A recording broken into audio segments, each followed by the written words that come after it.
Hello, all of my beautiful people. Welcome to the Quadology Quadcast. Uh, I'm not even gonna do a podcast episode for this specifically just yet. My podcast is under Quadology on Apple Podcasts and Spotify. If you guys want to go and show me some love, please hit subscribe, and also don't forget to hit the notification button in case I make something else that you might want to see or anything like that. I'm kind of fresh to this, as you can see, with the YouTube channel. It's not all kind of extravaganza and stuff like that with the flashy, video stuff. But still, I wanted to get some knowledge out there. So what this video is basically about today is, as you can see, if you know me, I'm still at my old job at the Hotel Quality Suites in Houston, Texas, right? So what I'm making this video about is basically looking for work during these corona times, during this COVID-19 situation, this pandemic, and actually the stuff that I'm dealing with trying to find a great service tech position, help position, apprenticeship, good companies to work for right now. Everything is so crazy right now that it's like this position is supposed to be booming right now, right? But I'm still at my old job, so it's kind of a funny situation. I even DoorDash now. That's how deep it's gotten, because I don't want to be here. I want to be my own boss. So I've been DoorDashing to make more money for myself, be able to make my own time, be able to dictate when I want to work, how I want to work, and how long I want to work for. Basically the same thing that I just said, dictating my time, dictating what I want to make, and putting the pressure onto it. I'm outside right now, as you can see. It's all kind of beautiful stuff going on today. Everybody's out getting money. Everybody's moving. I love it. But we're going to get back to this video and the main purpose of me making this. So, I graduated in HVC on my birthday. Thank you. Congratulations to the Most High Divine Spirit with a universal EPA certification, right?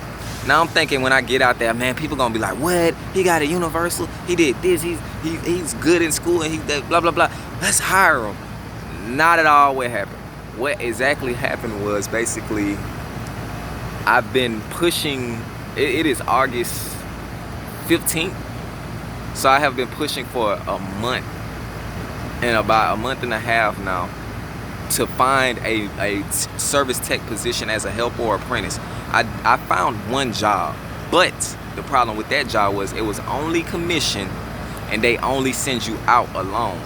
Now, as a service tech, everybody wants 3 years of experience for you to even be in a truck by yourself. So when they sent me out alone, I kind of figured that it wasn't going to go as well as I wanted it to. The first job that I actually went out on was a job that my company had went on before with a gentleman.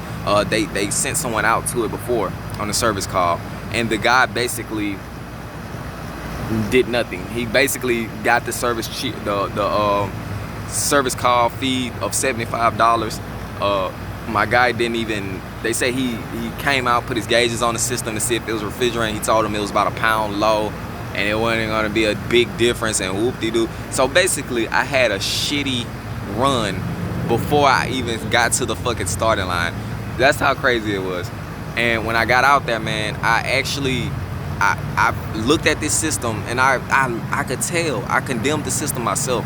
This system is over 20 years old. Really, they say they got it put in 12 years ago, but who cares? It's a 20-year-old system. The thing was made in 2000.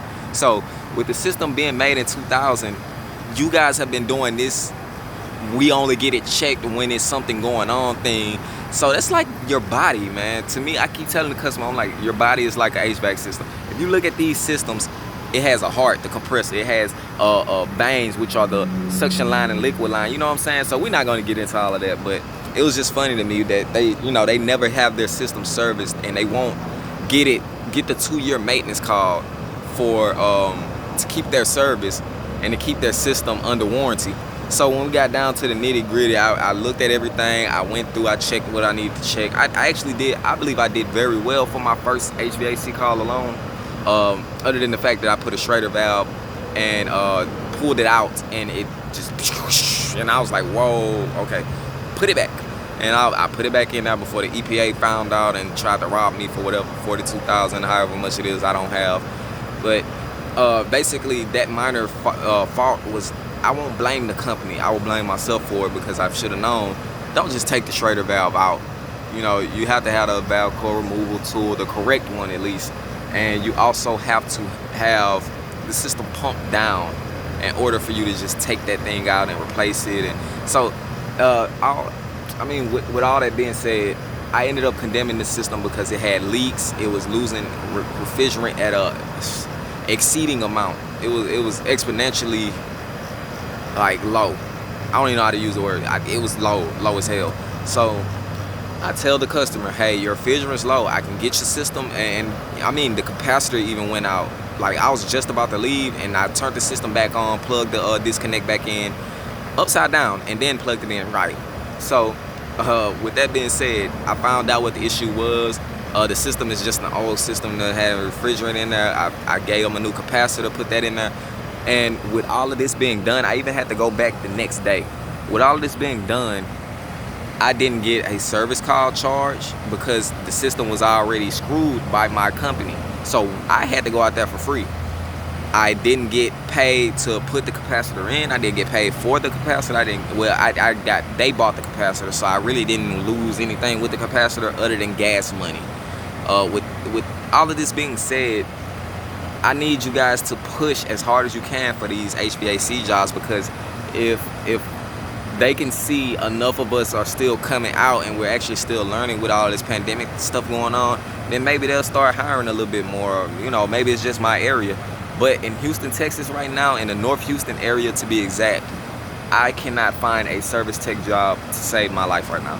And it's okay. I'm not mad. I'm not losing my mind. Money is coming. I will become a master technician at whatever pace the divine spirit puts me in. And I also have entrepreneurial spirit. So really, I just been trying to find more ways to make more money without having to clock in at this place, which they love me here, and they are they're not begging me to stay, but they're like, hey, if you want more hours, man, we can give them to you. We don't have to fill your position. We can leave your position open. If you want to come back with us, you can. If you don't, then cool. We want you to be happy with where you are, and we want you to have a good rapport with us. And I told them the same thing. I said I want to be able to leave this place and come back if I ever needed to, like during the cold season when it's slow down here in the South. You know, we don't have as much AC going, you know, AC calls going as that as the summertime. And I also would love to train as many people as I can for this company, because I actually do love this hotel job. It's just not paying enough. So I don't like wasting my time on $9 an hour.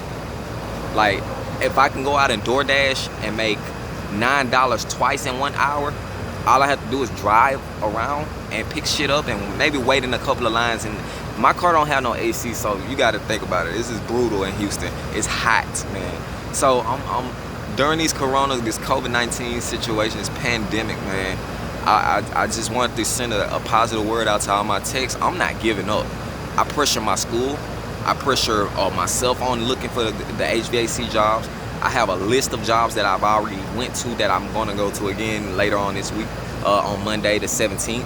I pressure just the universe. I pressure the universe to send me the right job that is right, that the job that is divinely mine, that I am made for, the job that will push me to my highest peak in the HVAC service in the least amount of time, with the, of course I'm putting maximum effort into it, but with the least amount of effort. I want to become a billionaire in this business. I want to be at the very least a multi-millionaire, until the point that I can fund my other things and make myself a multi-millionaire, and those things will, you know, in turn pull together to make me an all, my net worth of all will be a $1 billion at least, at the very least. I want 2.1. So with that being said, getting past just this part right here, like, as you know, 80% of America live check to check. 80%. So I am not excluded from that. I live check to check right now. And right now, I don't have a check coming from here. I barely do. I mean, I just got a check from here yesterday, which was not a lot. It was like $400 and X amount of dollars. And I also do the DoorDash thing, which is bringing in about I'll say about 160 every 2 days if I actually put effort into it, of which I'm gonna put more effort into it this week. I'm leaving here and I'm gonna put more effort into the DoorDash, because with DoorDash, like I said, make my own time. I know when it's busy, I can go out when it's busy and I can try to push and make as much money as I can. I'm already up at night. Nighttime is the busiest, so it's easier to drive at night. So why not do DoorDash and make more every night than I was making here? I can make that $9 in an hour.